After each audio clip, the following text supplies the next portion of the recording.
So, you've probably heard of the Vishnu Sahasranamam, right? That famous hymn with 1,000 names. But what if I told you it's not just a list of names? What if it's actually a powerful guide, a kind of instruction manual for changing the very way you see the world? Well, that's exactly what we're going to dive into. All right, let me ask you something. Have you ever been there? You're doing a ritual, reciting a prayer, and you get to the end and you just feel nothing? It's like you were just reading a grocery list. You finish, and you realize, wait, my mind was a million miles away. It happens to the best of us, right? That feeling of just going through the motions. Well, what if the problem isn't the prayer? What if it's not the words at all? The commentary we're looking at today says the real issue is how we see. It's about our focus, our perception, and it offers a solution that isn't about chanting perfectly, but about a total shift in how you look at everything. So let's get into it. Okay, first things first. The text points out the number one trap we all fall into.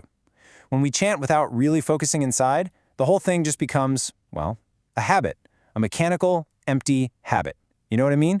It's like hitting play on a tape recorder for 20 minutes while your brain is busy making a to-do list or figuring out what's for dinner. And the source doesn't pull any punches here. It says point blank, if we don't listen to what we are chanting, the mind wanders. The result? You guessed it. It becomes a wasted 20 minutes. The words come out of your mouth, but nothing lands. No change happens inside. So what's the fix? How do we break this cycle? This is where it gets really interesting. The text gives us a powerful tool to completely change the game. It's called dhyana.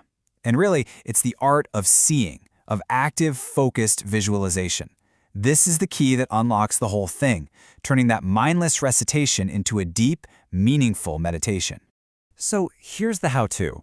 Before a single word leaves your lips, you stop.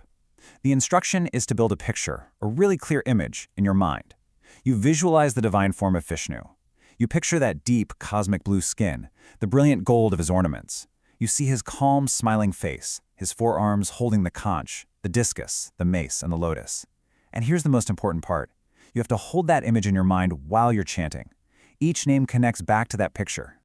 But then it gets even more amazing. The text gives this really beautiful, intimate instruction. It says to imagine this vast cosmic form, but only the size of a thumb, and place it right inside your own heart.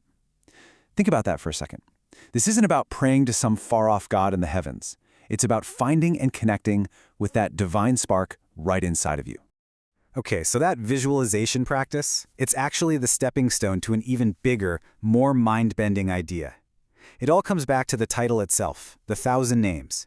See, the word for 1,000 here is sahasra, and it means so much more than just a number.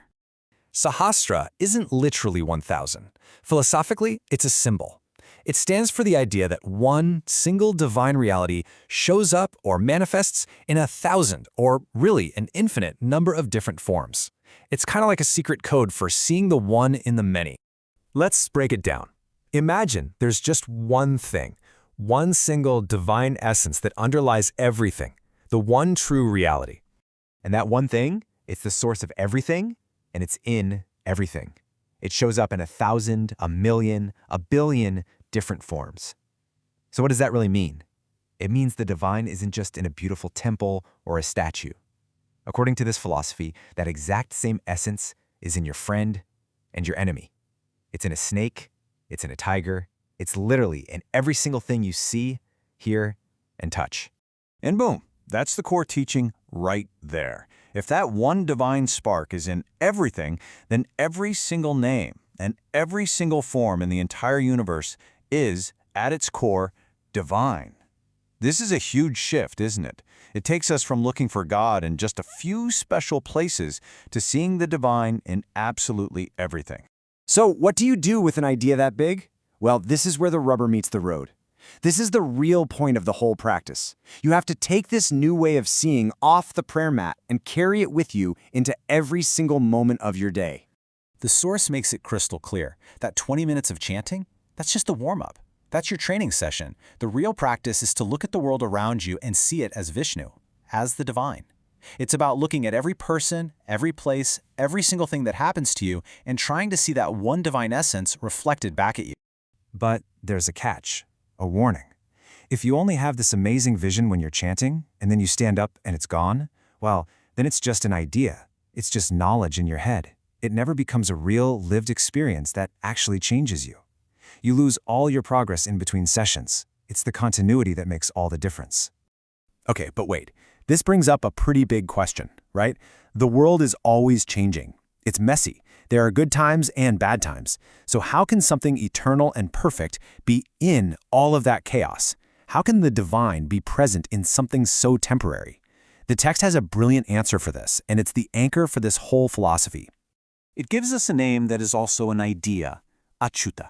This means the unfallen, the one who never changes, who is never lessened or diminished. This is the quality of that divine essence that stays perfectly stable, even while all the forms it lives in are constantly rising and falling. And to help us get our heads around this, the source uses some really cool analogies. First up, think about clay and pottery. From a lump of clay, you can make a pot, a bowl, a sculpture, anything. Now, the pot, that's the form. It can break, right? It can shatter into 100 pieces. But what about the clay itself, the essence? It's still there. You can just gather it all up and make something new. The form changes, but the clay remains. Or how about this one? Gold and an ornament. You have a gold ring. You can melt that ring down and turn it into a necklace. The form, the ornament, has completely changed. But the gold, the essence, it's totally fine. It's still gold, no matter what shape it's in. Now this next one is really clever. Think about a rupee coin. The physical coin, the form, it gets passed around constantly, right? It goes from a rich person to a poor person, it's used to buy things, it gets lost in a couch, it's always involved in some transaction. But the value of the rupee, the concept of it, isn't involved at all. It just is. And the text says the divine is just like that. It supports everything, but it's not caught up in the drama. So that's the whole point. Achyutaha is that unchanging thing. It's the clay, it's the gold, it's the value. It's the one constant reality that exists under the surface of our ever-changing world. And this whole practice, the visualization, the chanting, the 24/7 awareness, it's all designed to help us tune in and connect with that stable, always-there essence that's inside us and all around us. Which leaves us with one final thought to take away.